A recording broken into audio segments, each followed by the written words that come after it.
ব্যবসায়ীর ছেলেকে অপহরণ করে 1.5 লাখ টাকা মুক্তিপণ নিতে গিয়ে প্রগতি ময়দান থানার পুলিশের হাতে গ্রেফতার হয়েছে 4 অভিযুক্ত। গাড়ির সামনে লাগানো ছিল কলকাতা পুরসভার বোর্ড, আর পিছনে লাগানো ছিল চিকিৎসকদের স্টিকার।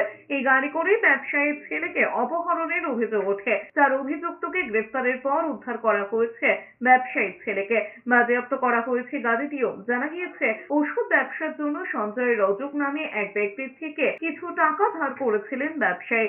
সুদ সহ সেই টাকা শোধ করতে না পারায় ঝামেলা শুরু হয়। ব্যবসায়ীর দাবি, মঙ্গলবার দুপুরে তার পূর্ব যাদবপুর থানা এলাকার বাড়িতে যান সঞ্জয় সহ কয়েকজন যুবক। ধারের টাকা সুদ সহ শোধ করার জন্য চাপ দেন তারা। ব্যবসায়ীর দাবি, অভিযুক্তরা চলে যাওয়ার পরে মোবাইল ফোনে একটি ভিডিও বার্তা আসে। সেখানে তার ছেলে জানায় বন্দুক থেকে তাকে অপহরণ করা হয়েছে, টাকা না দিলে মেরে ফেলা হবে। ফোনে 1.5 লাখ টাকা মুক্তিপণ দাবি করা হয়। হাওড়ার একটি জায়গায় টাকা দিতে বলা হয়। এরপরই প্রগতি ময়দান থানার দ্বারস্থ হন ব্যবসায়ী। পুলিশের নির্দেশ মতোই ওই ব্যবসায়ী টাকা নিয়ে বেরোন হাওড়ার দিকে। পিছনে তাকে সিভিল ড্রেসে অনুসরণ করতে থাকে পুলিশ। টাকা দিয়ে ছেলেকে নেওয়ার সময় ঝাঁপিয়ে পড়ে পুলিশ। এরপরই গ্রেফতার করা হয় অভিযুক্তকে।